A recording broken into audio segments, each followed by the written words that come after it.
June 15th, 2012, and I am interviewing Emmet Dwayne Nolan. His nickname is Rosie, at his home in Camarillo, California. Mr. Nolan is 86 years old, was born on September 11th, 1925. He served in the United States Army from the spring of 1943 to January 1946. During World War II, he was a paratrooper in the 101st Airborne Division, 502nd Infantry Regiment, 2nd Battalion Headquarters Company of the Screaming Eagles, and also an infantryman. From 1950 to 1952, he was part of the 45th Oklahoma National Guard. They were called back to duty to serve in Korea. He was discharged as a captain. My name is Cherie Neal, and I will be the interviewer. Ed Lynch from Advanta Videography is filming today. Also in attendance is Mr. Nolan's daughter, Linda Williamson. The interview is for the Library of Congress Veterans History Project. It is supported by the Conejo Valley chapter of the Daughters of the American Revolution. All right, Mr. Nolan, when and where were you born? I was born in Stillwell, Oklahoma. And what is your birthday? 9/11/25. And what kind of work did your parents do? They were farmers and ranchers. Okay, and how many brothers and sisters did you have? 11. And how many were boys and how many were girls? Well, my father had lost his wife in his first marriage, and he had 5 children, 2 boys and 3 girls. And my mother had been married, and she lost her husband, and they married. She had 2 children, 2 girls. Okay. Then we younger 5 came along. That made 11. Okay. So that's how many children there were in the family. That's a big crowd.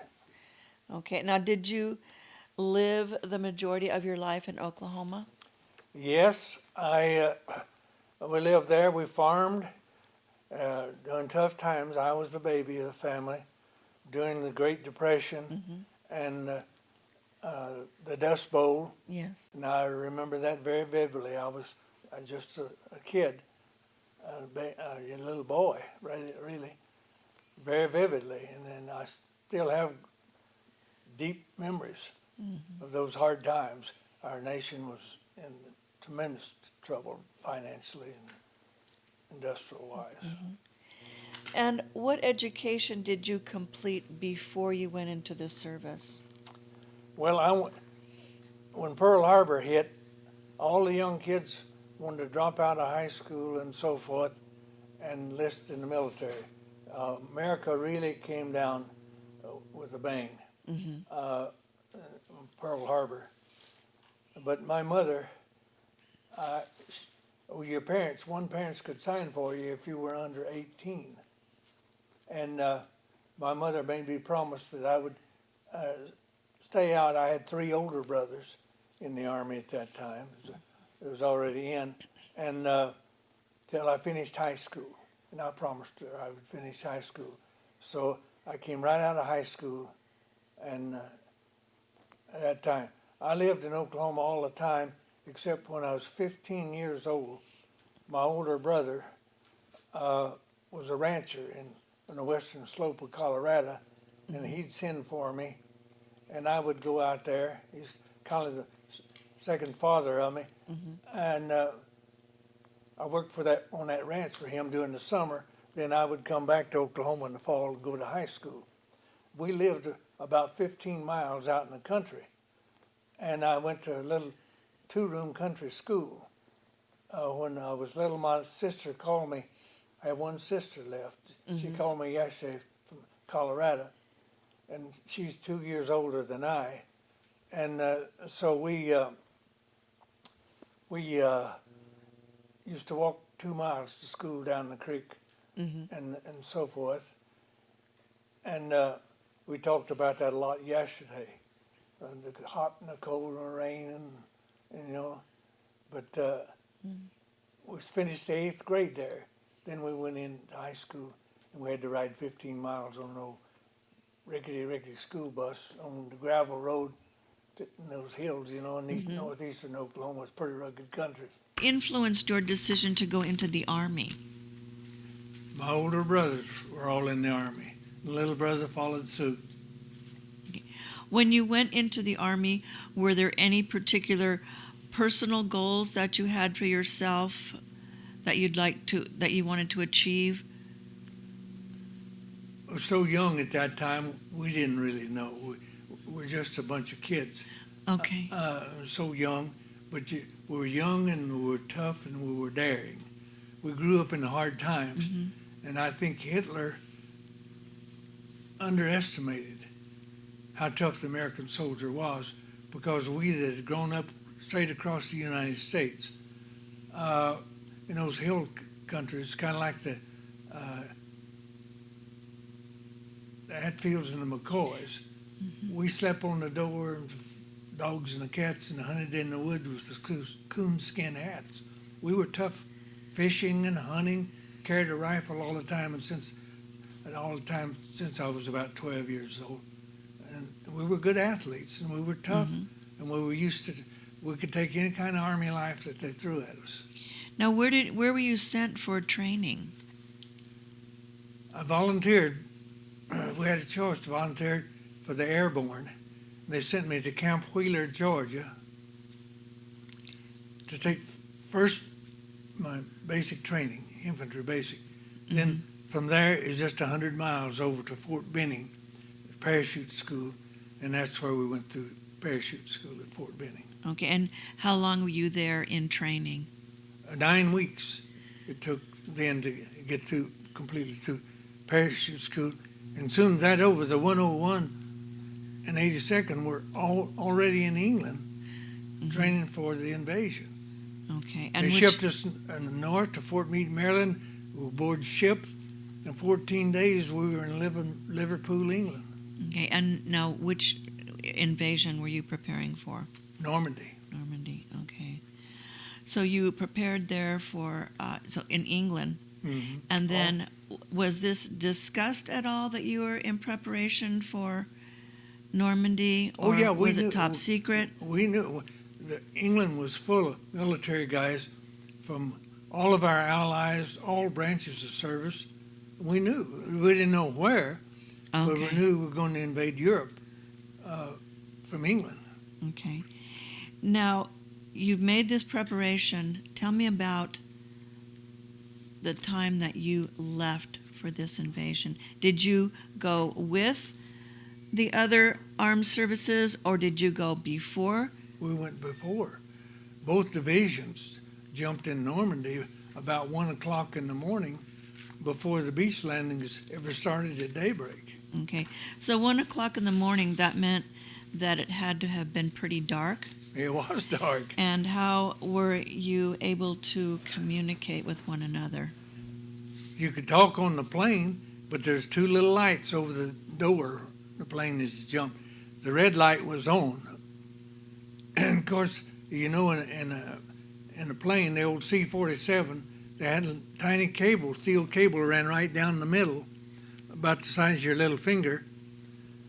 And you stood up and your backpack was on your back, and you had a static line, 25-foot static, and you took that and you hooked on that cable. And you had a reserve on your stomach.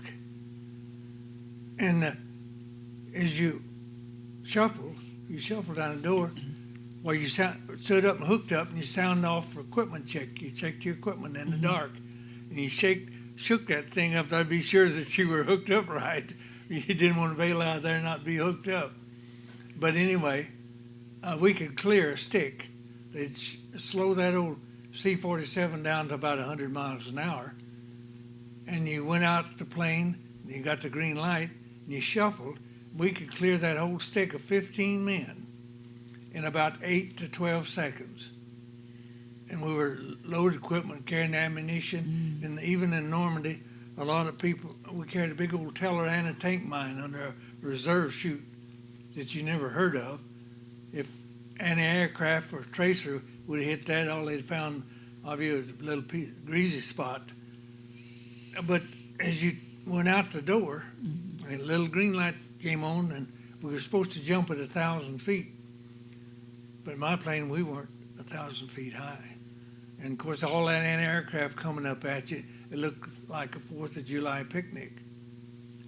Red, green, you know, and of course, bullets and aircraft flak hitting that old plane sound like you just take a handful of marbles and throw it on the tin roof and bling, bling, bling, bling, bling. That was bullets going through there, coming right up at you.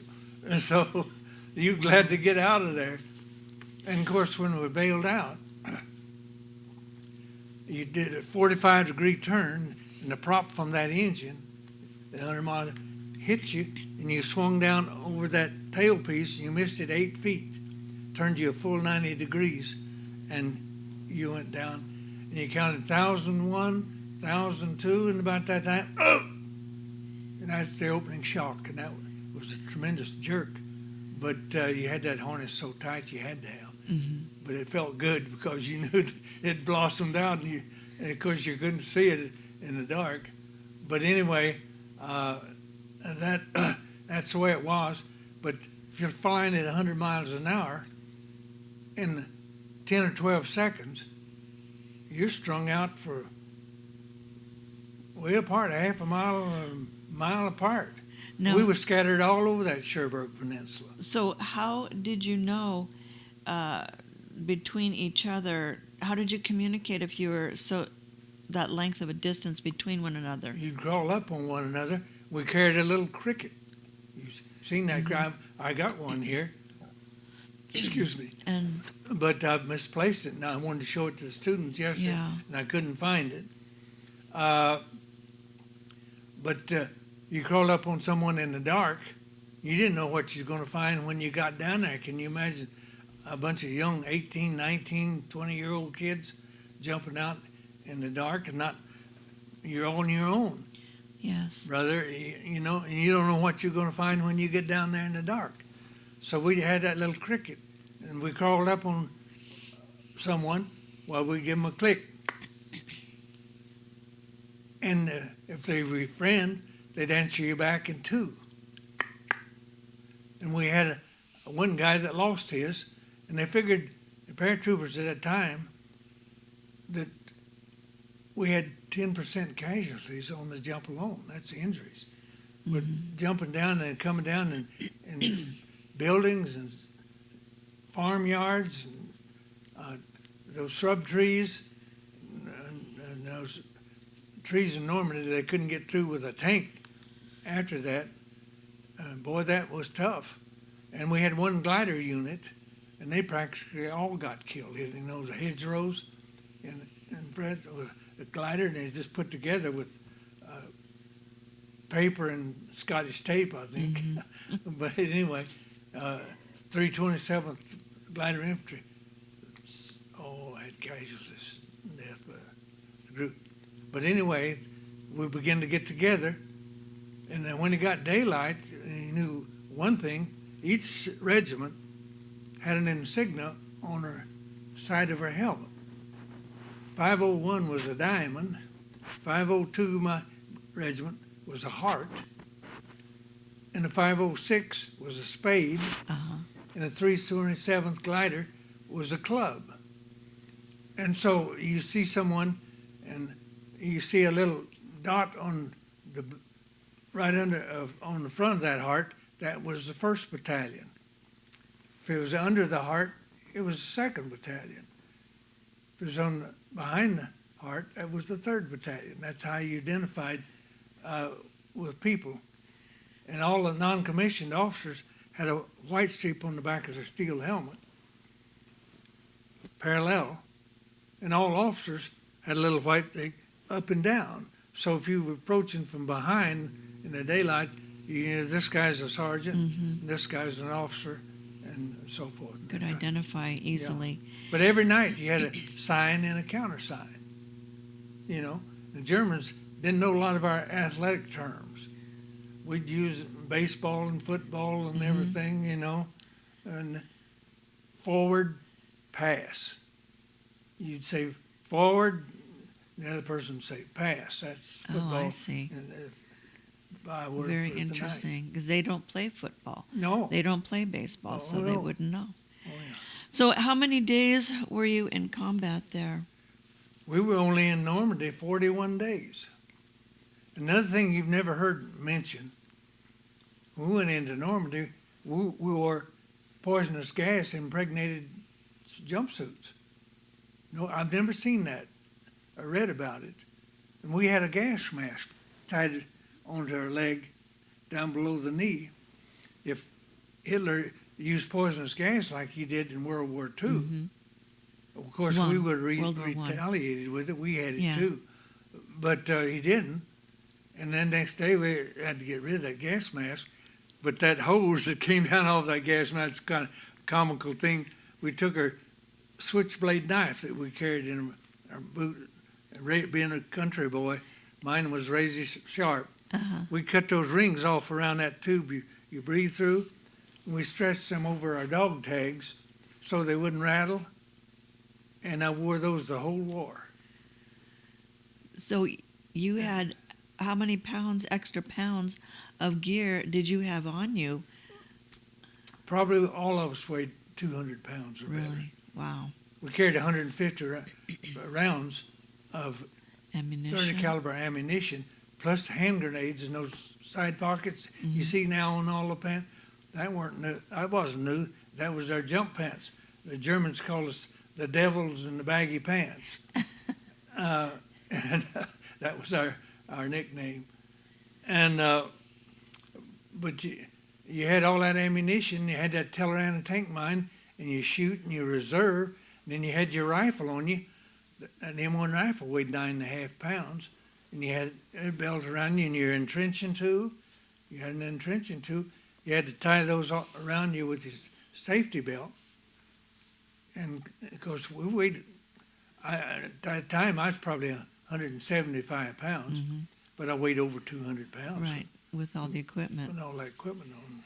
And then machine guns, we had, of course, they were air-cooled. Light machine guns, 30 cal. We carried them in bundles underneath the plane, and ammunition and by the tons on there. And you tripped the equipment bundle, and they dropped all that stuff down. And you had to find your baggage and find that the next day, and find the ammunition and put it together, and you moved out. Now, after you had 41 days there of combat, where were you sent? We were sent back to England and got replacements. We lost a lot of men, and started maneuvers again, just like preparing for Normandy, for the next spearhead that would happen. Well, one time we had 2 or 3 dry runs. At one time we were going to jump and liberate Paris. And the guys were all talking about, we're going to see those mademoiselles in Gay Paris and so on. But General Patton overran the drop zone, and that was called off. And finally the British, he and Patton and General Montgomery didn't see eye to eye very well, and we didn't see eye to eye. But British wanted 82nd and the 101 to jump with them on the invasion of the Netherlands, on that big Autobahn that opened up all the way up to Arnhem and Nijmegen, where they made the movie Bridge Too Far. That's where we jumped about that little town of Eindhoven. My unit did, and it's about 60 miles east of Eindhoven. About 60 miles in behind the German lines. That was on September the 17th, 44, on Sunday. And we had to fly right over the German lines at 1,000 feet, and they threw everything at us but the kitchen sink. And there was a target moving right over them. And boy, that was tough time. Anti-aircraft fire. They firing small arms fire machine guns, 10 and 20 millimeter anti-aircraft guns, just at 1,000 feet. It was terrible. But there's a lot of occasions that happen to you that you had close calls, like that deal with Helmut, that round hitting him. I had artillery rounds and shrapnel hit me on my boots. And flying to Holland, I was in the plane right over the German lines, and I was sitting by a supply sergeant in my company, Sergeant Baber from Memphis. I was sitting in the seat here. We'd already hooked up, and to make the jumps, and a 10 or 20 millimeter anti-aircraft round came right through the back, and it hit Sergeant Baber right in the back, in his back chute. Well, he just slumped down. I took my jump knife, and I cut his static line in two and released him. And he gave me his watch. It was hard to get a wristwatch, especially those he had with the luminous dial on. You could see at night because you couldn't strike a match or see what time it was at night. But that watch was valuable. He gave me that watch. He said, "Rosie, I won't need this." He was badly wounded. And we left him in the plane, and we went ahead and made the jump. And he spent the rest of the war in the hospital. He missed Bastogne. But later on, at the end of the war, toward the end of it, troop carriers came in, replacements. The guy walking drooped over. I could tell by the way it walked. It was Sergeant Baber. And he came back to our unit. And he'd lost one lung, and they took 9 pieces of shrapnel out of his spleen, his left side and chest, and I think he said that 13 pieces of shrapnel came out of his leg and hip, and he lived through it. And he came home early. They should have sent him right on home. I don't think probably he lived very much longer because he didn't look good. He lost so much weight, just had one lung and so on. But that was and I never got a scratch, and the guy on the other side of him never got a scratch. We were sitting there, elbow to elbow with him. Just weird things like that happen. Why was this Autobahn so important? Well, Montgomery we were to take that Autobahn and the bridges and everything all the way up there, and they jumped a British brigade at Arnhem and Nijmegen, and they lost practically. And Montgomery was supposed to be to us within 24 to 36 hours. He never got there. Montgomery is too slow in action. And his unit, brigade up there at Nijmegen got wiped out. And so we said, our commander said, "Hey, you take our position here, and we'll go up and rescue that group." The 82nd and 101 went on up there, and we took Arnhem and Nijmegen when what was left, excuse me, the British. And we fought with the British in there for 72 days. And we didn't like that at all. We had to eat British rations, and I still can't eat leg of lamb. For tasting that old mutton stew, we had to eat it. And the guys that really griped, I was a young fellow, and I didn't smoke. I was a pretty clean liver, an athlete. I didn't smoke, but the guys that smoked were really fussed at having to smoke those, we call them limey, they call them limey cigarettes. And British sailors, they got the nickname limeys for sucking on the limes, sailing the oceans of the world for scurvy. Yes. And they were known to us, not the British, we call them the limeys. Okay. Now, so you were there, 71 days? 72 days. 72 days. And what time of the year was this that you were there? That's in the fall.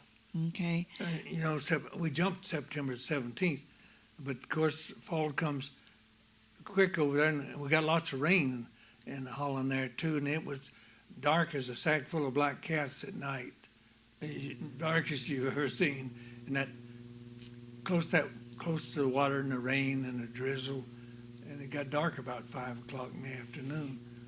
So now, were you there during the winter? No. You weren't? Okay. At 72 days, they pulled us out with us clapping our hands. We went back with the First Army at Camp Mourmelon, France, near Reims. Okay. And there we were getting replacements again and training for the next push, wherever it was spearheaded, on the next push to go. And that's when I went into Reims and I told you the story about my buddy. Yes, please do. Go ahead and tell us that. We had turned a lot of our guns and stuff in and equipment and so forth, and we were waiting to regroup, get ready for the next push. And one Sunday, we were at Camp Mourmelon, which was near Reims, which is a pretty large city in France. And they had a big champagne distillery there. We consumed a little of that. But we went into Reims on Sunday by trucks. Walked in there, and I was just walking down the street, and some guy came up beside me and hit me on the shoulder, and he said, "Soldier, you're a long way from home." And I turned around, and there was one of my high school buddies, all the way from home. We graduated from high school, played football together, close friends, and he was in the 82nd, and I didn't know that. And he didn't know I was in the 101. Mm-hmm. And we spent all day together, talking about home and old times. And about 4 o'clock in the afternoon, we were getting ready to leave and go back to our camps, which weren't far. And he asked me this question. He said, "Rosie, if we live through this thing, what are you going to do when you get out?" And I said, "Well, dude, I don't know about you, but I didn't get a very good background in high school because we were playing ball and we were good athletes and we had 2 champion football teams. We liked the girls and the good time and all of that, but I was allergic to printer's ink." And I said, "I need to go back to school. I found out in the military I don't know anything." Mm-hmm. And he said, "I was just thinking the same thing." He said, "I'll tell you what."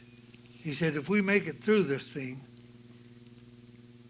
let's go back home." We were young and single, just kids. And we'll get together and we'll go to, we'd heard about the GI Bill.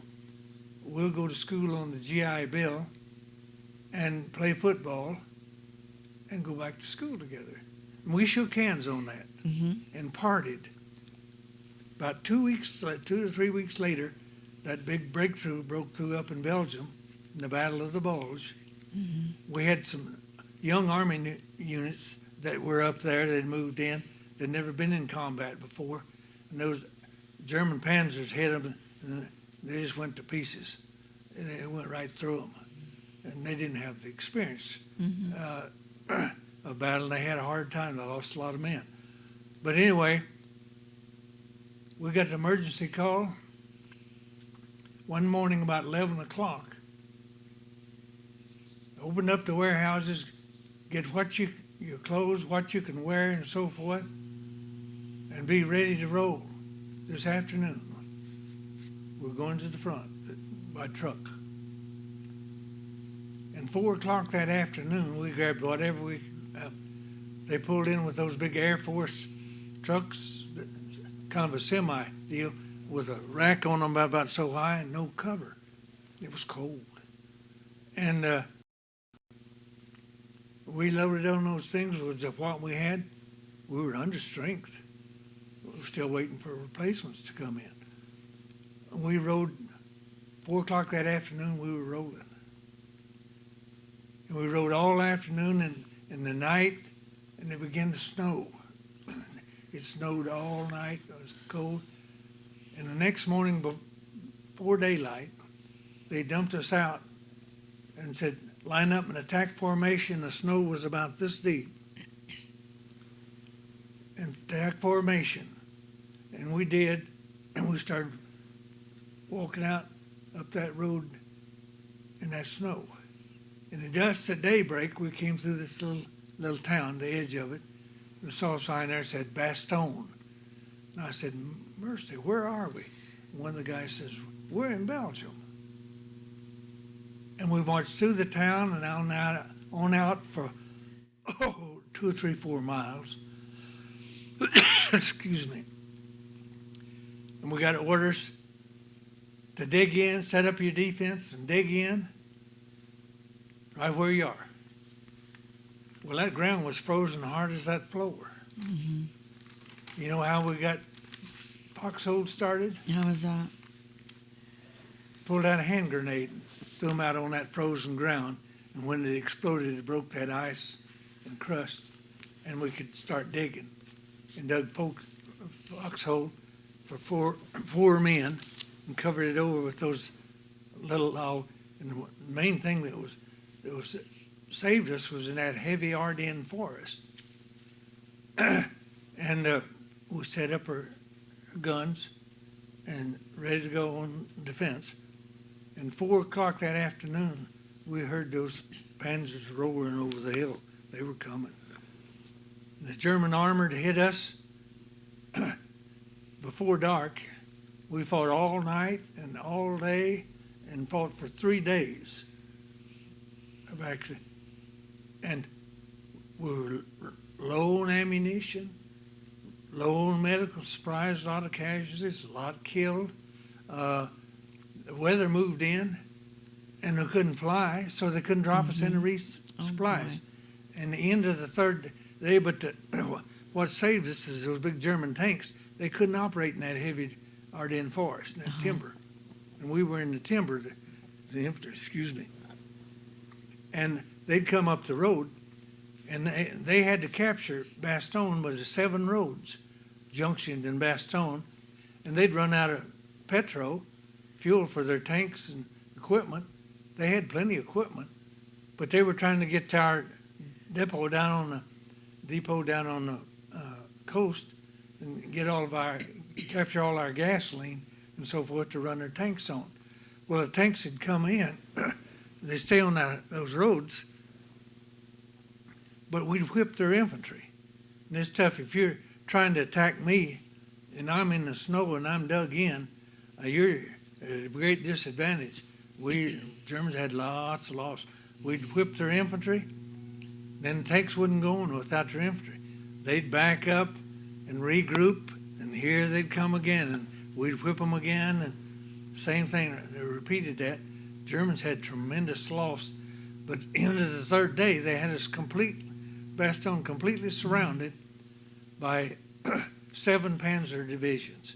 And that's when von Rundstedt gave the ultimatum, surrender or be annihilated. Mm-hmm. And General McAuliffe was command at that time. General Taylor was back in the States getting some medals or something. But the assistant division commander, General McAuliffe, a 1-star, he was in command, and he answered the Germans back with the word nuts, and they wanted to know if that was the affirmative or the negative. And one of my buddies, that photograph here,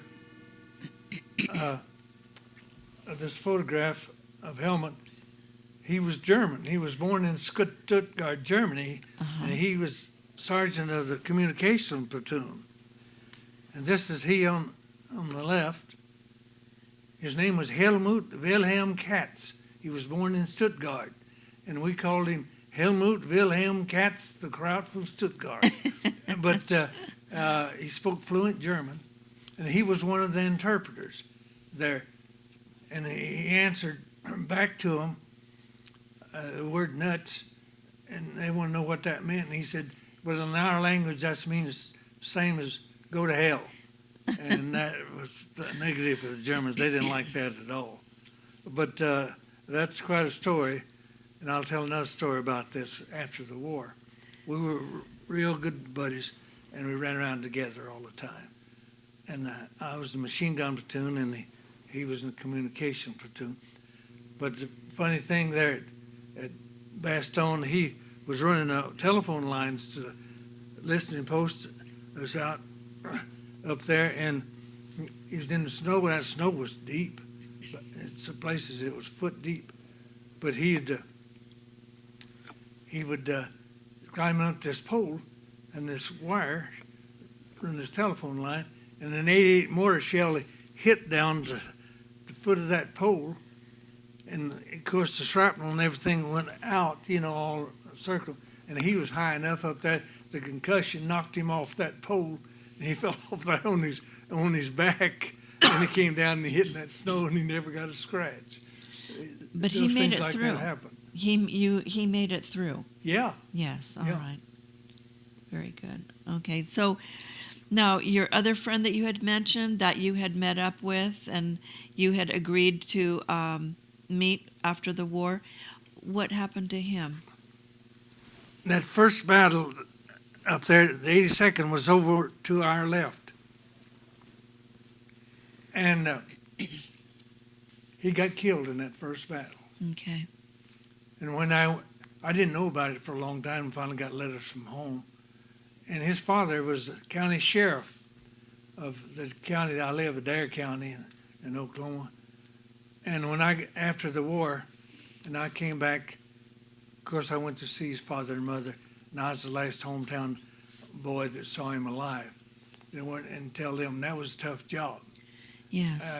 To go and talk to his mother that I was Yes. we were together, and I was the last guy from home that saw him alive. Yeah. And they had a big write-up in their little county paper about it and the story of it and so forth and so on. Okay. Excuse me. I wanted to go back to your experience at Bastogne. You had been hit very hard.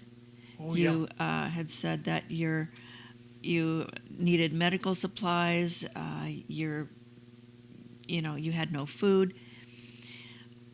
Your experience as a farmer, how did that help you at this difficult time for you and your men? That's a good question. It's a real story. We grew up on the farm and ranch. We raised what we ate. We butchered our own meat. We had our own smokehouse. During the Depression, you didn't have any money. You didn't go to Mm-hmm. If you wanted to eat, you grew it. And of course, we had a big farm, which I still own. I'm still a cowboy. I still got cows on the ranch back there. But anyway, I tell you the story. They couldn't supply us, with food and stuff because of the weather. Right. So we got into Christmas Day in 1944. We were in this little village in Belgium. And the Belgians built their home, and then they had a courtyard back of it, and usually had a well there. And then the barn was set in the back. Well, being a farm boy, I was scrounging for something to eat. And I knew how to survive. I went into that house, and I went out, and I found 6 cows in that barn. Everybody had evacuated out, and they hadn't been watered or fed. And I climbed up in the loft, and I pitched out hay and fed those 6 cows. And I drew water out of that well and watered them with a bucket. Then I took my steel helmet off and put it down. The snow was supposed to be pure, filled it full of snow, and I washed it out the best I could with that snow. And I went in and I knelt down and I milked all 6 of those cows in my steel helmet. That warm milk, and the guys in my squad came by and I poured that warm milk in a canteen cup, and that was our Christmas dinner in 1944. And I was the only guy in the squad that knew how to milk a cow. And one of the guys said, "I thank God that old Rosie knows how to milk a cow." And you probably want to know how I got that nickname Rosie. How was that? When I was a little boy, I guess I was very healthy, because on a cold morning, it looked like I was wearing rouge. I had rosy cheeks. Well, when I went into the military, I had another nickname too, Cotton Top. And of course, I bleached out into my hair. It was cotton, white as cotton, and a little boy playing out in the sun. I'm paying for it now, on my skin. Mm. But anyway, I didn't tell anybody about that when we went in the service. And we were up in Bastogne, a cold, miserable place, and no cover. 3 guys would scooch up to a hole, and one guy at night would stay on, watch on the gun, and he'd wake the next guy up. And every hour, and you got to snuggle up with the other guys to try to keep warm. Yes. And they think a lot of kids think I'm telling them big windy when I tell them how cold it was, and that I never had my boots off or a change of clothes for 41 days. Wasn't me. A lot of the other guys the same way. Mm-hmm. And we came out of there with about 50 guys in our company. We were on the strength when we went in, but we'd lost that many men, wounded and killed and so forth and so on. And I crawled out of my foxhole there one morning, and one of the guys said, "There's old Rosy Cheeks crawling out of his hole," and it started all over again. And all the years that I taught and coached, I've never gone, nobody knew my name. It was always Coach Rosie. Coach Rosie. Everybody It knew just who stuck. Rosie was, but they didn't know my name. So that's pretty amusing to a lot of people, but that's how I got the nickname. Okay. Were there any other ways that your farming skills helped you survive? Well, the next day there, after I milked those cows, I found a little chicken house in the village there, and it had an old rooster and 6 hens in it. And that old rooster, he was about as old as I was. He had spurs about that long. But I was the only guy that knew how to wring a chicken's neck. Farm training. Yes. I wrung that old rooster's neck and all those hens, and I took my jump knife and skinned them. But we couldn't build the Belgians used a wood cook stove. Mm-hmm. We couldn't build a fire to cook them and anything till dark. And I found a big old aluminum pot, and I cut them all up and put them in that and found some salt, put in there and the lid on there, built a fire in a big old cook stove. We cooked them till they just so tender they fell off the bone. We ate those 6 hens and that old rooster. And then the guys came by with their canteen cup, and they dipped that canteen cup down in that hot chicken broth and drank that, and boy, that was good. You know, it was good for you, Yeah. you know? Chicken soup for the soul. Oh, yeah. Yeah. Okay. So now, the freezing weather, how did that affect you? I mean, You never got warm. Every time I still have trouble with my feet. On the last day, after 41 days, of course, after the weather cleared, then they brought resupplies into us, food and rations and ammunition, medical stuff. We'd had guys that had been in there for a week and that didn't even have any medicine to treat their wounds. And a lot of them froze to death. No place, no heat, no nothing. Those old buildings were like an iceberg, but they put them in. But anyway, General Patton made that forced march up. No one else would try it. And he said, "We're not going to leave those men up there surrounded. We'll go and help rescue. They're brave men." And he made that forced march of over 100 miles. Nobody thought he could do it, but he did. He broke into the south side of us, but we had stopped the Germans at that time. But he came on in and reinforced. And when he came in, of course, he was a pretty good showman too. He had on that big sheepline coat, jacket, and leather jacket, and his pearl revolvers on. And he said, "Man, how you doing?" And we were a sad-looking bunch, boy. We were beaten, couldn't shave, couldn't take a bath, no change of clothes. yeah. For 41 days, can you imagine that? Good thing it was cold. We didn't smell quite as bad. But anyway, he said, "Hang in there, men. We're here to help you." And that's the words I heard from General Patton. But he meant it too, because he was a fighter. A lot of people didn't like him, and he and Montgomery didn't get along very well at all. But Patton, he was a doer. He was a fighter. He loved to fight. He loved war, and that was his challenge. That was his life. Mm-hmm. And I had my picture made with him when we went back on the tour.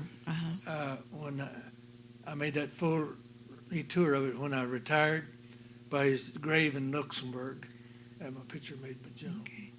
Now, did the soldiers get frostbite? Oh yeah, a lot of them. Okay. Oh yeah, yeah. I got my boots wet. We led we led the attack out of there after 41 days, and I got my boots wet, and that's the night that I got frostbite, and I'd survived all that time.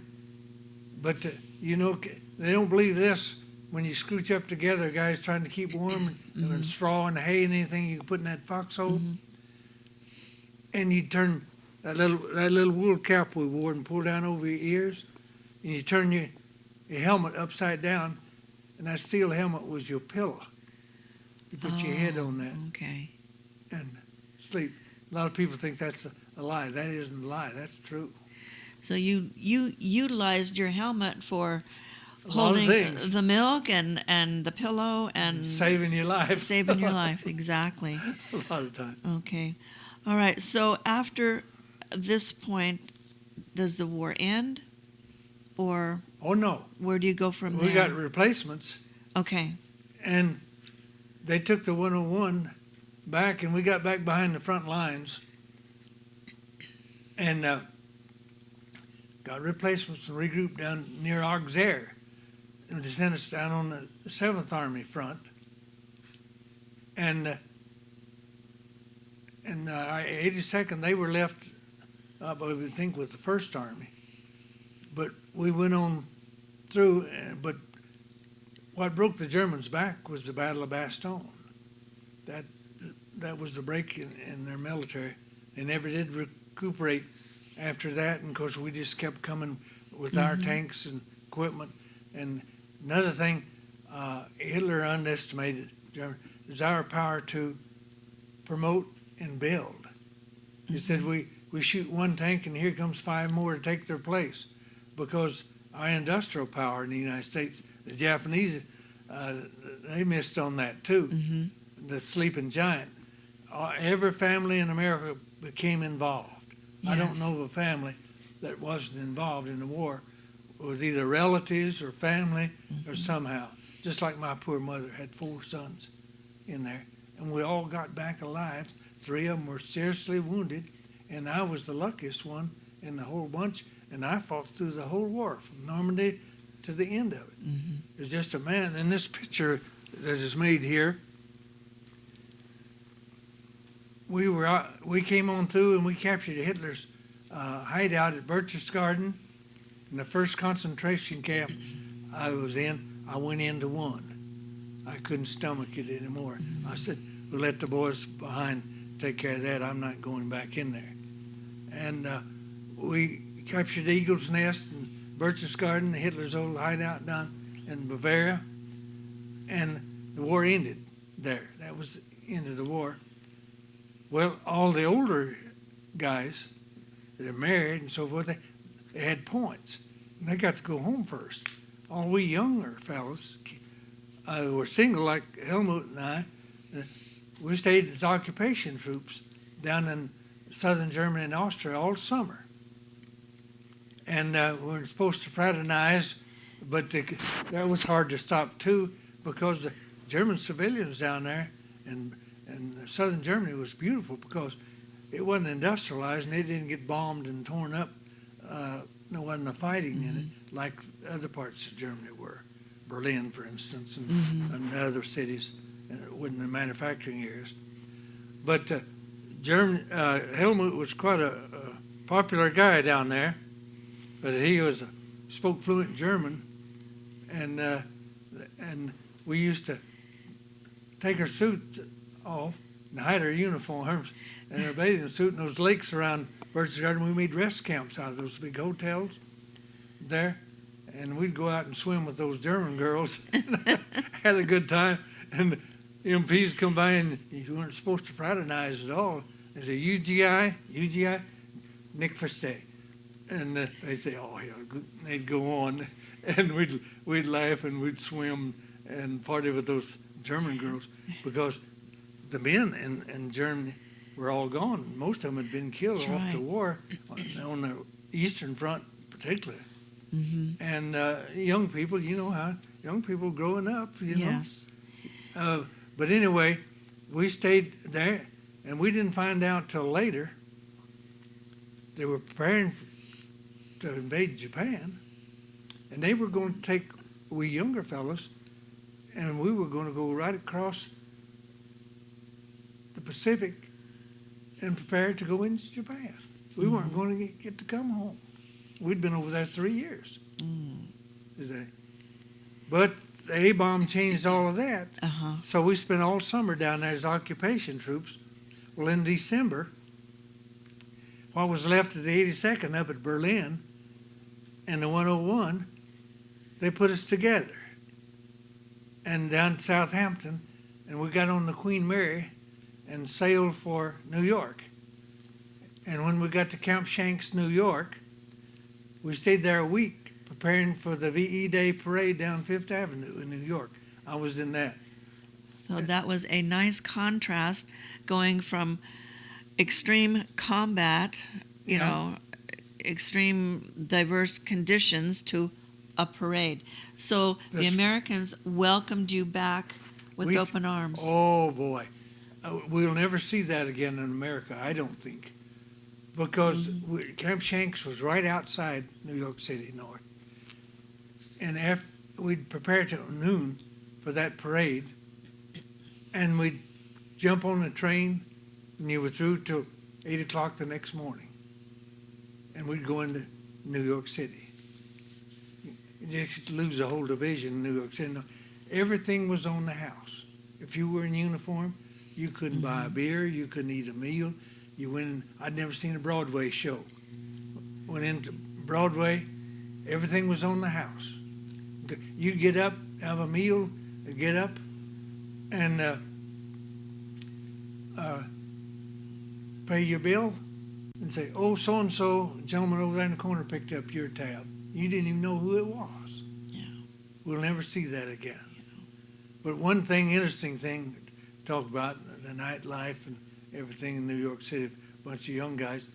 There's about 15 of us went in a bar there one afternoon, was going to have a beer. And we looked like a bunch of kids. And they weren't going to serve us. We weren't old enough to have a beer. Here's guys that's been through 3 years of combat Yes. and came home, and we weren't allowed to have a beer. Yeah. Yes. We said, we'll give you 5 minutes to have that beer out here, or we'll stack the furniture in this whole place. And we would have done it too. Uh-huh. And they believed us. Yes. 5 minutes, here came the beer. And we all Yes. had a beer. But that's just the way it was and the way we looked. But story about this, after the parade, I was on the left side marching in the company formation down Fifth Avenue, and the stands were up on the left, a big stand where we went in front of all the brass and the dignitaries and everything. And I was the second man back from the front, and marched in front of the stand, and some guy up in the stands hollered, "Hey, Rosie!" And I had to cheat a little bit. I turned my head and looked up the stand, and there's a guy that got shot, was in my squad in Bastogne, and he recognized my walk and everything and hollered at me. Of course, afterwards, he came down and came up to camp to see us and everything. He was from New York. And that's just how it goes. But anyway, Katz lived up at Niagara Falls. That's where he was raised. And after the parade, before I came to Oklahoma to get discharged, he wanted me to come up and spend a week with him. Mm-hmm. And I did. Went up there, and his mother still couldn't speak very good English, Uh-huh. broken English, but his sister and his dad and so on could. But we had this picture made. And we were 23 years old. We'd been through the whole war and back home. Can you believe that? And that look, you can tell from that we're still just a bunch of kids. Yes. And we departed, and I came on to Oklahoma, and he was courting a gal by the name of Dorothy, and I figured they were going to get married. And her father was in the optical business. And I came on, we kind of lost contact. And so I went to school, and his father, he married Dorothy, and his father-in-law helped him send him to medical school, and he became an eye doctor. Wow. And then for years, he was trying to find me in Oklahoma, and we'd moved to California. And I talked so much about him. Linda, my daughter, she said, "Dad, I'm going to see if he's still alive." Mm-hmm. So she got on, and luckily she got on the internet, and she got a good lady that really helped her in the communication business. And we found him in Buffalo, New York. He just retired, and he's moving to his estate down in Tarpon Springs, Florida. And I got on the phone, and we were like two little kids, Oh. you know, laughing and giggling and talking about old times. Yeah. So that spring, when the folks were still living, we went back to the farm, to the ranch, and I told my wife, I said, "Let's fly on to Florida and see Helmut and Dorothy." I met Dorothy when she was just a girl. When we got back, I knew her. Mm-hmm. And we did. And we flew down to Tarpon Springs, and we spent a week with them. And did we have a time, I'm telling you. But the last time I was in the hospital Mm-hmm. in Hart, about 3 or 4 years ago, I was down at SC in the hospital. Helmut had a heart attack and passed away. Uh-huh. And Linda wouldn't tell me about it till I got better, but she thought it would upset me and so on. Yeah. But that's the story with Helmut Wilhelm the Kraut. And he's a great guy and a great friend, and we had a lot to talk about because we were buddies and we ran around. If we got a day or two of leave, why we would Mm-hmm. go together, and we were always together. Well, deep bond of everything that you both experienced. Yeah, I he's mean, just like a brother. Yeah, And, yeah. this is one incident in Holland. We were on the attack, and I was behind a big old cement watering tank in this orchard. And there was a sniper that shot several of our men, and our battalion doctor, Captain Logan,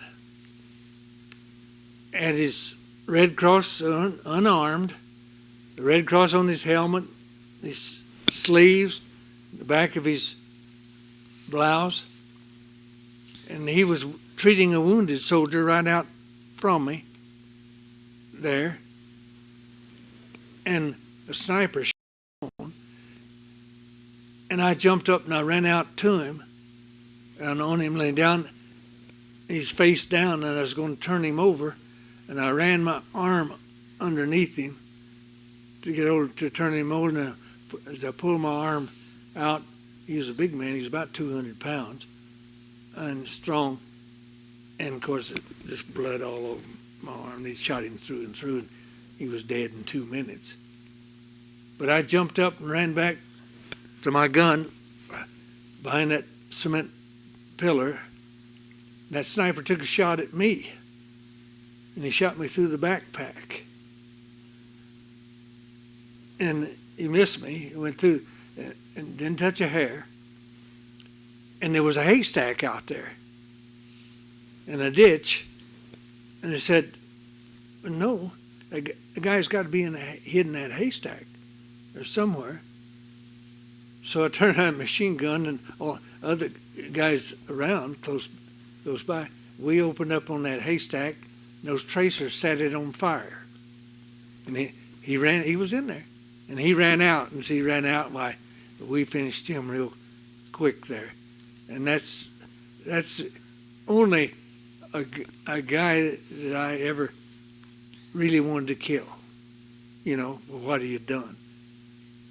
He was a Nazi bad one all the way. hospital? 9 weeks. Where at? In a hospital in Nancy, France. We had to sleep in a room with no heat, no military academy, French military was there. Guys, some wounded guys was in there too. But you couldn't have any cover on from your knees down. You couldn't even get up, take a bath, or go to the restroom. You had to stay right in that bunk. And they had to thaw out slowly. But I almost lost some toes. But my toenails all came off and all the skin of my feet. And when I got well enough, I didn't want to come home as a clubfoot. I begged the doctors that don't want my toes cut off. He said, well, they'll rot off. And I said, well, let them rot, because I don't want to go home club-footed. I just can't bear that. And so he didn't. But I still have trouble with my toenails. I've had trouble with my feet ever since. But anyway, there's guys there that were seriously wounded in Bastogne in there with me, and they had no heat. And we lay there in the cold. But there's one kid there got shot with a burp gun, the German burp gun. You know, it's fastest machine gun, fire 1,400 rounds a minute. He got shot and just practically blew all these deltoid muscles off his shoulder and didn't hit a bone. And I lay there, he's on the bunk next to me, and his name was Morgan from West Virginia. We always kidded the West Virginians, you know, they talk funny. Oot and a boot to hoose, and take your scoots and move oot, and all that sort of thing. And we went back to Normandy, and I watched the doctor take the stitches out of that wound. It was a terrible wound. Looked like hamburger. But he got well, and when we went into Normandy, went up to places for guys to sign in, and there was Morgan's signature and his picture. Where he got back to West Virginia, he's still alive at that time. It was a long time ago. But He made it. yeah, a lot of the guys, things like that happen all the time, close calls. In Bastogne, we were on attack coming out of there, and advanced, and I jumped in the foxhole, German foxhole. When I jumped in it to get out of the fire, there was a German in that hole. And he was sitting down in the hole, leaning back against the back, and his rifle was set up in one corner. And I grabbed that rifle and I threw it out. He was just a kid. He couldn't have been over 16 years old. And he got shot in the leg, and he was about to bleed to death, damaged to death. And I took my first aid packet off, slit his pants leg, and I wrapped his wound and tightened it up. I didn't have the guts to kill him. He was just a kid. And the medics were coming up, and I said, come and get this guy. He's all right. He's just a kid. And they came and got him, and they saved him. I don't know what his name was or what outfit he was from, but if I'd have been over in Europe and he lived, I'd have gone to see him. I'd have called him and found him when we were back over there touring. But I never knew who he was. But those things just, goofy things just happen. And I shot at a German one time running with a rifle up in Holland. And he carried a message coming out of a little group of trees down a ditch, and the foliage was still on in the fall. And just after daylight, and I saw him through a pair of field glasses. We'd captured a German captain, and I took those field glasses off of him 2 or 3 days before, and boy, I carried them all the time. And watching him, and I spotted him. He got out there about 100 yards, and I laid my rifle down on the edge of that foxhole, and I cut down on him, and I must have just burned him. He was a couple of 100 yards out there, and he jumped right straight up, and he took right back up that ditch of running, and I emptied the whole the whole clip at him. 7 rounds, 6 one in the magazine and 6 in the clip. And I never did hit him, but when he hit that patch of timber, he's doing 90 miles an hour. I bet that's the fastest he ever ran in his life. We laughed about that afterwards, and that's some more things that actually humor. I shot a dog in Holland one time, a German Shepherd dog, from a combat patrol. I thought we had a listening post out in the front, and each guy would go out about 50 yards in front of our line. And the night before, the Germans had sent a combat patrol. We had a little sham battle there for a little bit. There were 6 dead Germans lying just they couldn't pick up right before the gun there in the ditch. But that night, about 2 o'clock in the morning, I was out there by myself on the gun, and heard click, click, click. We walking in the weeds and steps, and it stopped. And of course, in the dark, and you're there by yourself, and you get to seeing those German helmets on fence posts, and everything kept getting closer and closer. And they got up real close, and I reached down and unhooked the traversing bar where I had freedom on that machine gun. And all at once, it broke out through the weeds, and I swung that machine gun, and I let go of about an 8-round burst, and there's and the next morning I'd shot a big German Shepherd police dog. I don't know where he was working for them or his patrol coming, but I fixed the whole thing. But he was a pretty German. Well, you don't hesitate. Yes. You shoot and you ask questions later if you want to live very long. And that's what a combat soldier would do.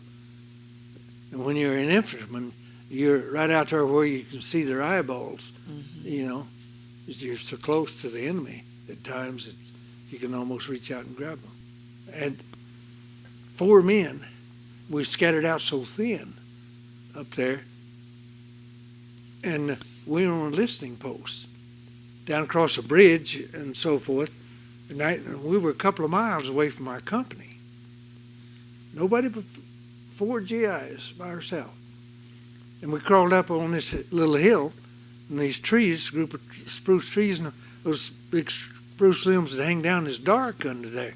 The moon was shining bright, and the Germans set out a combat patrol, and some of them were in snowsuits, white clothes. And that bridge, they laid a bunch of anti-tank mines on that bridge, but they couldn't see us underneath those trees. And they were right on us, and we could see them easily in the bright moonlight, just almost like day. And there's about 40 combat patrols, about at least a platoon patrol. And one of the guys said, "Let's open up on them. We can get them." I said, "You're crazy. They'd take us in 5 minutes once they located us." And we stayed there in our foxhole,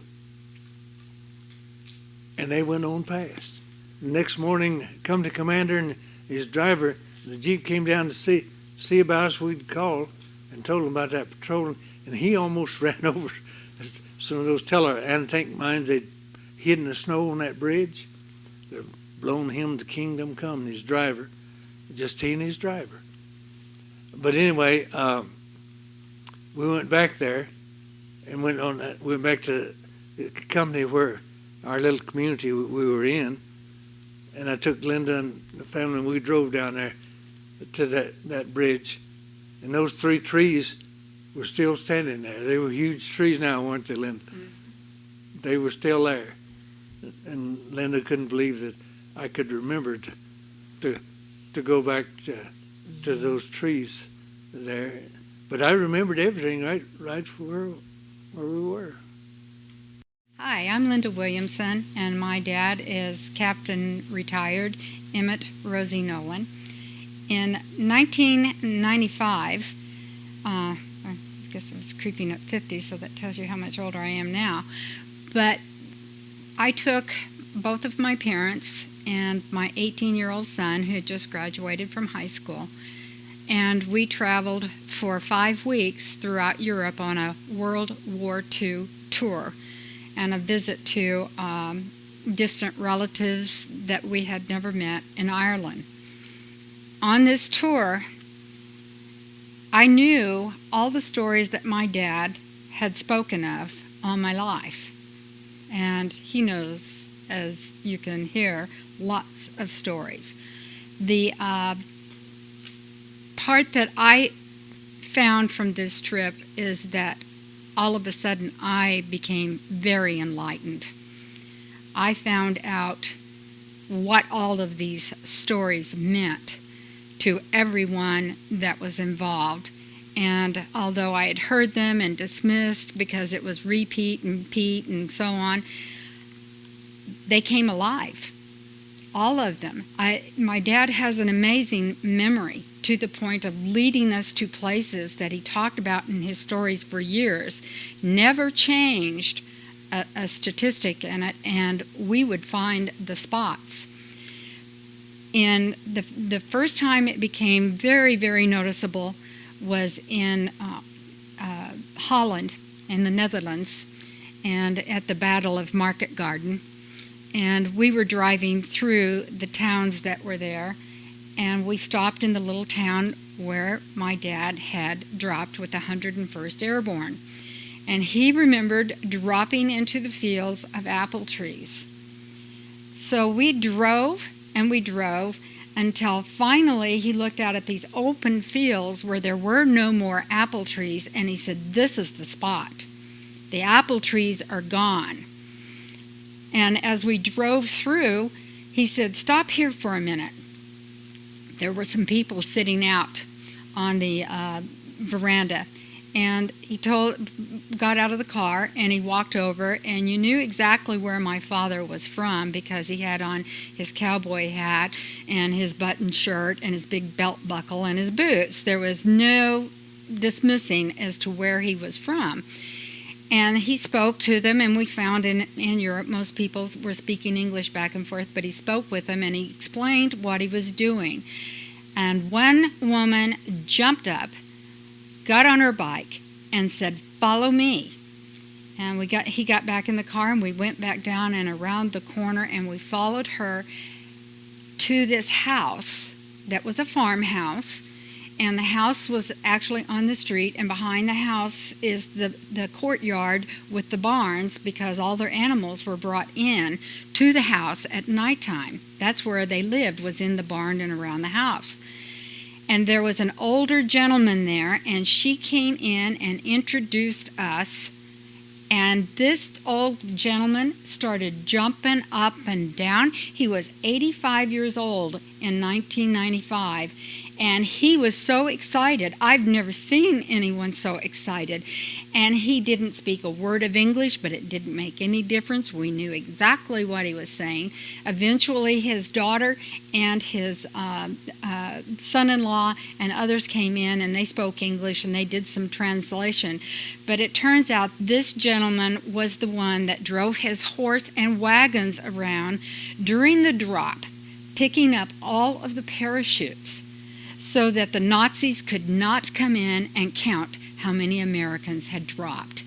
And he even still had one of the parachutes that we were there. And he was busy talking and carrying on, and he cut up the parachute and gave my dad a piece of that parachute. And everyone was excited.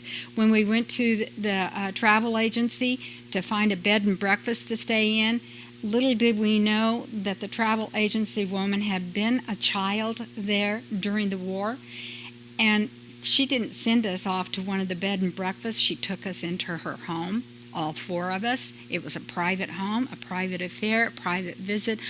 It was amazing, just amazing, the greeting of the people. And when we traveled on to other places, and we would have people knock on our doors, a hotel room, and say, "I just came to shake your hand and to say thank you, for what you did." Or we would be traveling around, and of course my dad was obvious in his outfit, in his clothing, where we were from, and he talks a lot.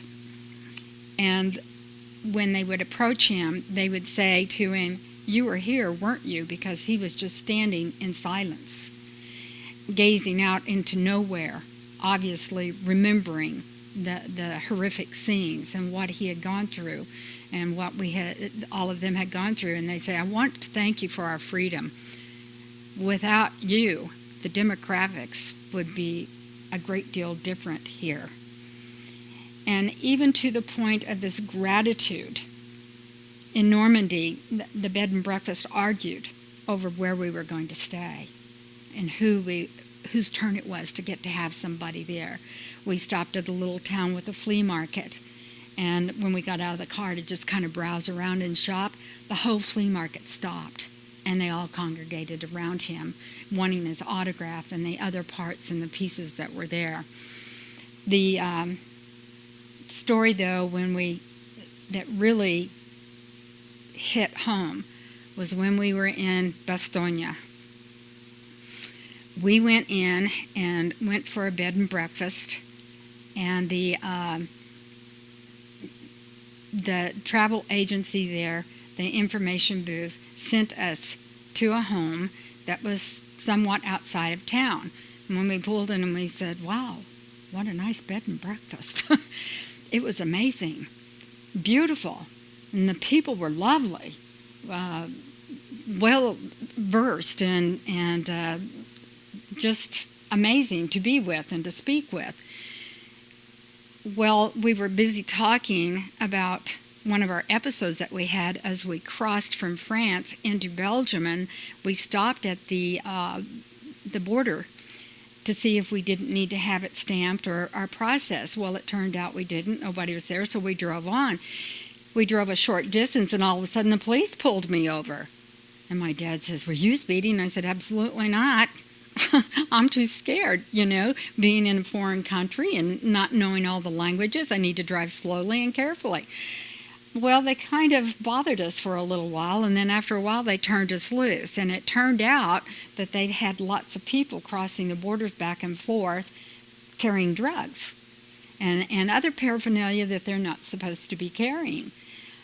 Well, as soon as this gentleman that we were staying with heard this, he immediately turned beet red, became highly upset, turned around and gave us his business card and said, if anyone should ever detain you or bother you again, you are to pass this business card to them. And we took a look at the card and read it, and it turned out he was a high-ranking official in the Belgian government. And we were there at the honor of their private home. It was not a bed and breakfast, although we've stayed in lots of bed and breakfasts. They were very nice, but we were honored. And we were their honored guest. And how amazing that was. And while we were there, we went into their Bastogne's private little museum, and we went through, and Dad was busy showing us all the outfits, all the equipment, all the uniforms, the ranking, and this and that and other things. But I am a museum person, and I went through reading, and I read all of these letters.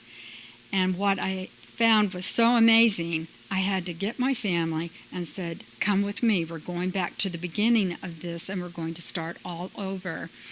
And as we went through, I read them, these things. Now, I call them historical moments, and we'd stop in roadsides at historical markers, and it has now become a joke. My son calls it hysterical markers, because every time I wanted to stop and read something, he got hysterical. And we read those, and this woman wrote that she didn't understand how it was that a country clear across the Atlantic Ocean, so far away, would raise up their arms, raise up their money, send all of their young people and all their resources that they had available to them all the way to Europe, to this country, and fight and lose their lives and turn around, and instead of being conquerors and imperialists and taking over what they fought and received and won, they said, all right, here's your country back now. We'll see you later, and turn around and go home. That was unfathomable. No one understood that kind of person. And this is the kind of thing that makes our country so great. When we have disasters in our country, we take care of them. when there are disasters in the rest of the world, we help take care of them. And World War II and Korea and all the implications of all that fighting, and to risk our young men and our children to go over there is who we are. May be proud, but I'm proud that I can help. And that was what I really gained off of that 1995 trip to Europe, and what those people had to tell us about that time. Thank you. All right, Mr. Nolan, the war has come to an end, and you were discharged, and what did you do after that? I was discharged, and I worked on the ranch in Colorado that summer. Then in the fall, I was going to college. So I worked out. I was in pretty good shape working on that ranch hard because I was going to be playing football in the fall. So I went back to college, Northeastern State University, and played football. And went to school on the GI Bill of Rights. Oh, good. I got pretty wealthy in those days. I made $90 a month on the GI Bill of Rights, and books and tuition, and I made $30 a month on college scholarship. Okay. And I got married, and my wife was a teacher, and she didn't make very much money, but she became expecting with Linda, my daughter, there. Uh-huh. And so we lived on that to finish college. I didn't even have a car. I walked everywhere on campus and where we went. And we didn't get our first car till I graduated, and we went out and took a teaching job. So the college that you went to was for education? Yes, it started off as a teacher's college. It was a school for the Cherokee Indians when they moved west. Uh-huh. The city of Tahlequah there. And it's the Cherokee capital. And the word Tahlequah means when they had the Cherokee meeting back there, there's beautiful springs that run out on the hill on the campus there, big oak trees, and it's a beautiful place to have a meeting. And the Cherokee word Tahlequah, that means this is good enough. It sounds like it. And that's where they had their council meeting. Yeah. There, that was a female seminary. And out at the little village of Park Hill, just west there, about 5 miles, they had the boys' seminary. But the boys' seminary later burned down. But they turned the Northeastern, the girls' seminary, into teachers' college. And they just kept growing. Of course, it's a large school now with 3 campuses. One campus in Muskogee, one in Tulsa or Broken Arrow, and the main campus on Tahlequah. And what was your emphasis of studying? What did you want to teach? Basically, PE, because I was in athletics. Mm-hmm. I was wanting to be a coach, and of course I had 3 majors and minors, and I had a minor in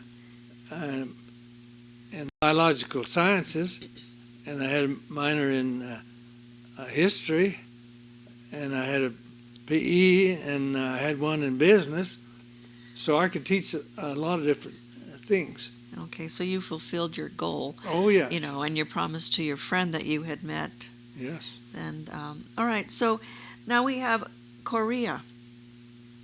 Korea problems come on the scene, and you joined the National Guard. 45th Guard, and that was the State National Guard. Okay, in Oklahoma.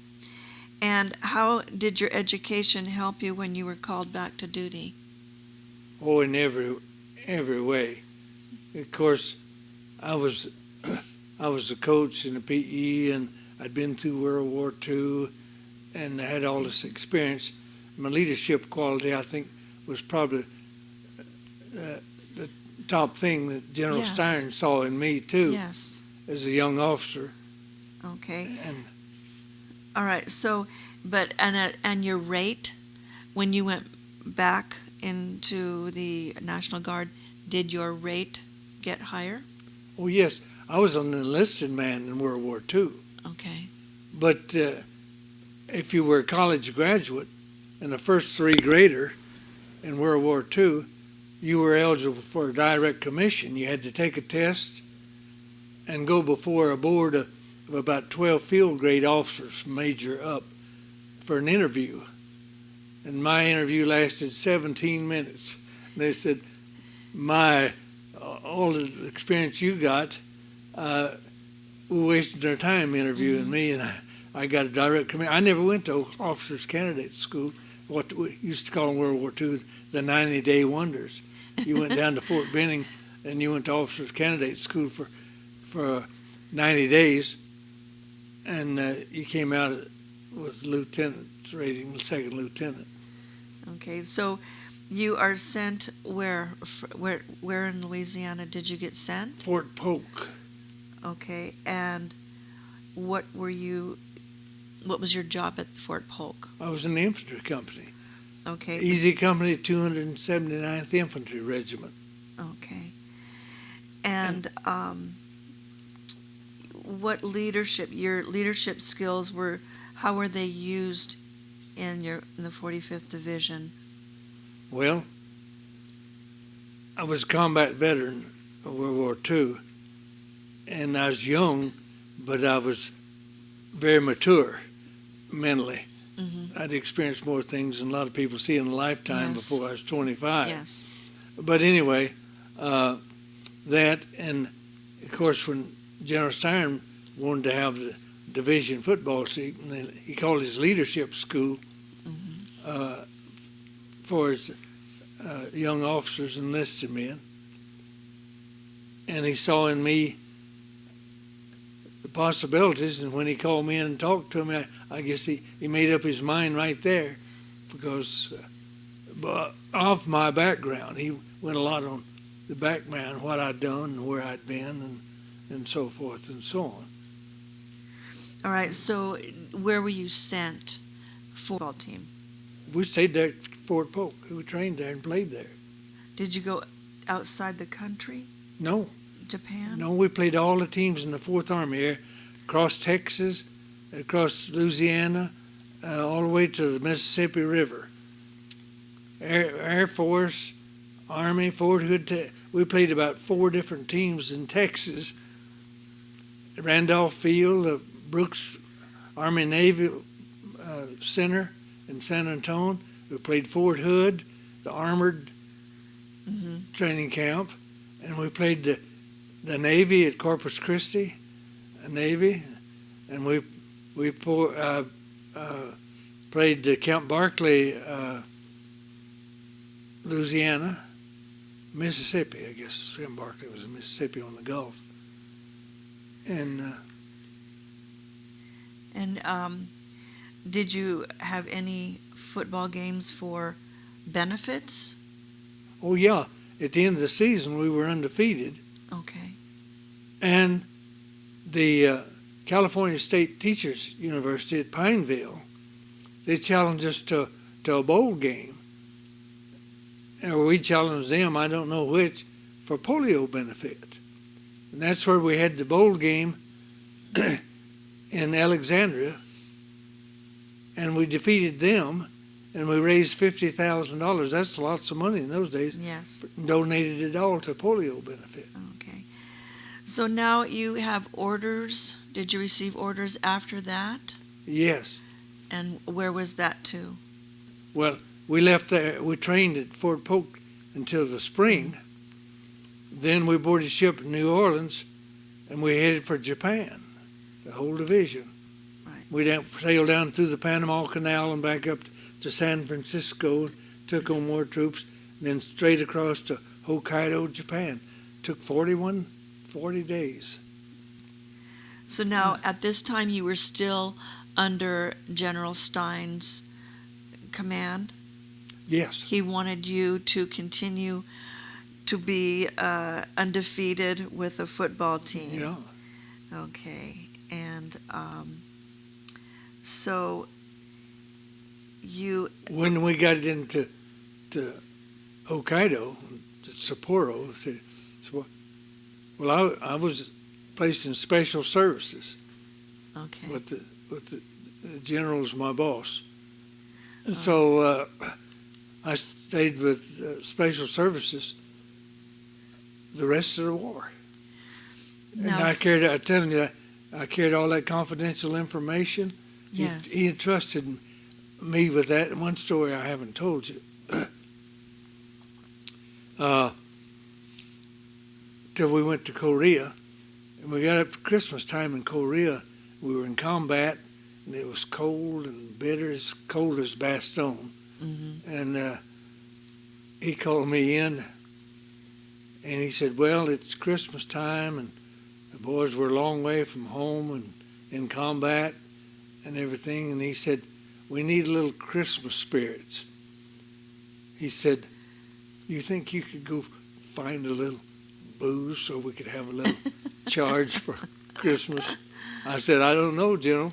He said, I want to cut orders on you, and you hop on a plane in Seoul, and you go see what you can find. So I boarded this plane and went over, and I got over in the Honshu in the tip, and I met a guy that was a dealer, a civilian. There was a dealer for the British over there from out of Hong Kong. And would you believe I made a deal? And I bought a plane load of booze, $40,000 worth. And this was cheap. You could buy booze, no tax on it or anything, through the British of Hong Kong for $2 a fifth, $24 a case. I bought a plane load and signed for it. He said, whatever you find, just sign for it, and I'll take care of it. Bring the receipt to me, and I'll take care of it when it gets back. He said, we got plenty of money. He said, we own all the PXs, and that was my football supplies, and I had the finest equipment and everything. So I got back and flew into Seoul, Korea, and I called the general, and I said, General, we're home. And he said, what did you find? And I said, a plane load. And he said, you take the special service men and break it down, and we'll branch it out to all units of the division and send it to them, up to them. And that was their Christmas present. That didn't last long, but he was really pleased about that too. And I told him, well, I'm the biggest bootlegger in the Far East at that time. So you've had very unique Christmases. You've had one where you had milk out of your helmet to another one of a plane full of liquor. Yeah, we had a colonel in the 279th Infantry that was battalion commander, and he liked his booze. He was an Irishman from Oklahoma, and named Murphy. And he called me, and he said, man, I'm dying for a drink. You got any of that left? And I said, yeah, I got a little, Colonel.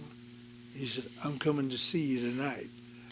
And that night he got in his Jeep and he drove all the way back to Seoul, which is about 40 miles from the front, and stayed all night with me.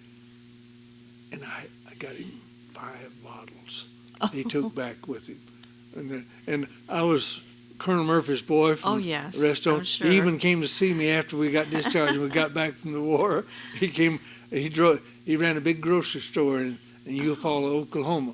And Murphy came to see me. We were great buddies after that. Oh, I'm sure. Now, help me to understand, when you were in Korea, you were in charge of football, is that correct? Yes. But you also were in combat. Yes. Is that correct? I had very little combat in Korea. Okay. Okay. In fact, the general told me one time that something happened. I said, "You going to send me back to the company?" It was a rifle company. And he said, "No. You done more fighting in World War II than all of us put together." And he was in it too. He was an older man. He's a wise old bird. I had a great respect for him, and he taught me a lot of things that I never forgot. So my memory is pretty good. Yeah. But he was a great man. He really was. Okay. Now, your football team, you took the best of the best at this time? We had tryouts, and the young guys that had some experience Okay. that played through high school. Most of them were right out of high school. Yeah. But when the war's over and they got back from Korea, those young men still had 4 years of college eligibility in football. I got them scholarships all over the United States. They all went back to school like I did. Yes. And finished their education, and they went out in the business world. We had our first reunion about 10 years later in Las Vegas. And we went to that, and we were in the Mint. And they said, "How are we going to handle this?" And I said, "Well, why don't you guys get up, and I want to hear everything from you, what you did after you got out, and where you went to school, and what your occupation is, and what you're doing, family, how many children do you have? Tell me all about you. And then I'll come up at the end, and I'll tell you what I still remember about you." Oh. And I'll be the MC. I'll have the last say. It's kind of like a roasting. Yes. And they really rake me over the coals pretty good a lot of times. And but lasting thing, it's amazing. When I got home, my wife said, "How's they doing?" And I said, "Fabulous. Yeah. You wouldn't believe how they've succeeded. And some of them are still alive. And the occupation that they went into and how well they have done. Doctors, lawyers, merchants, chiefs, whatever. One or two are ministers today and tell about the old stories. But when we got into Korea, they went back to their old unit, in their regular combat unit. They were the greatest leaders we had over there. Had several Indian boys on that football team from Oklahoma, from the 5 civilized tribes. And one of them is still living today. He was a big Creek Indian. He still lives in Oklahoma. He's a Baptist minister, and he must weigh over 300 pounds. His name's Tom Bear. He went to college and got his degree, got out, and he retired from the police force in Oklahoma City. And he's got a wife as large as he is, and he's a minister in Holenville, Oklahoma, in the Baptist church. And just stories like that. Yes. But I get calls. I got a call this last week from one of my old boys in Minneapolis. Just got to thinking about you, Coach. And I met him up there when the 101 had a reunion in Milwaukee about 4 years ago, something like that. Would you like to hear this story? Yes. It's a pretty good story. Yes. Well, we got up there, and my wife says, "You were always working when the 101 had the reunion," and said, "You ought to go." So I wasn't sure I could go, but just the last minute, I hadn't signed up for them to enroll me that I was coming. And I called John Niemeyer, lived in Minneapolis, and I said, "John, I'm going to come to the 101 reunion." And he said, "Great, Coach." He said, "I'll meet you at the airport." He says, "My wife is ill. I've got to get her in a care home. She's in a care home. And I live alone. I got a big home. And I want you to stay with me. And I'll go to the reunion with you." So I did. He met me at the airport, and of course I hadn't seen him in years. And so we went out, and I just walked in and rolled in it. And that year they dedicated to the invasion of Holland. Oh. And they had a meeting one afternoon there in the hotel, in the Hilton Hotel, a big meeting, and there was probably 200 or 300 men at that meeting. And they had 3 officers that was in Holland.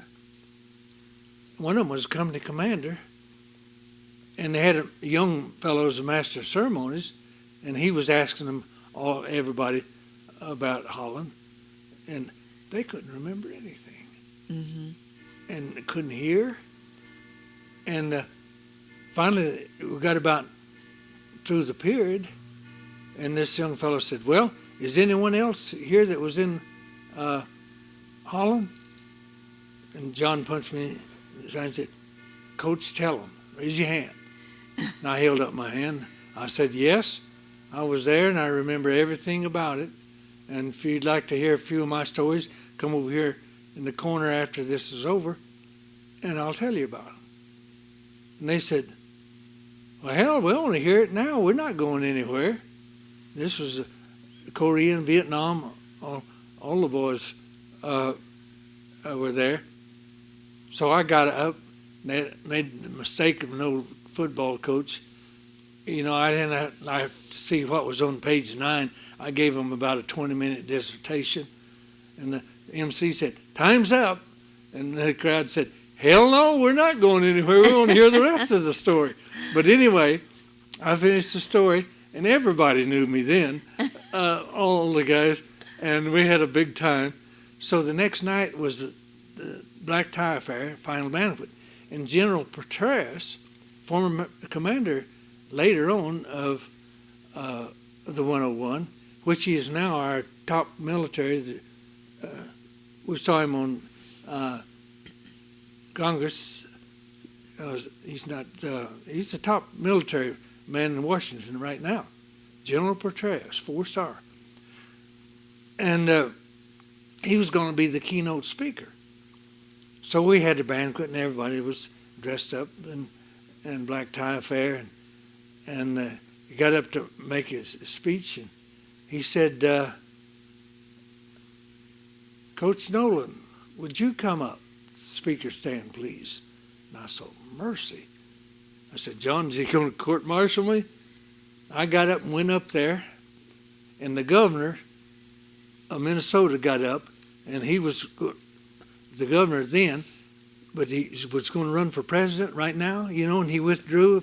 The former governor of Minnesota that was going to run for president and withdrew, and he had this great big plaque made up. I've got it there. I'll show it to you.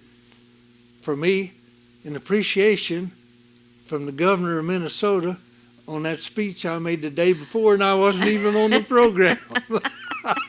It was hilarious. And then after the banquet, General Stein said, "I want to speak to you after this is over." So after it was over, I went up, and I got to speak 10 to 15 minutes one-on-one to General Petraeus. And I was probably the only non-commissioned officer I ever got to talk to him like that, one-on-one. Yeah. And then my wife was ill, and we watched it on TV, and he was speaking to Congress, and she said, "Is that the general you were talking about?" I said, "That's him, General Petraeus." So I got to speak to him one-on-one. Of course, you look back now, there's a lot of famous people in the sports world and political world and everything that I've been in contact and knew them before they became famous. Yes, yes. And so that's quite an amazing time. Yeah. When we were in Japan, I got to tell you another story. West Point sent their coaching staff over to put on a clinic down in Tokyo, Yokohama, that summer. They brought the whole staff over from West Point, and Vince Lombardi, remember Vince Lombardi? He was on the coaching staff at West Point in football, and I roomed with Vince Lombardi. He wasn't famous at all at that time, but he went on and became famous in the Super Bowl, the Green Bay Packers, Yes. and so forth. But I actually was a roommate with Vince Lombardi for a week.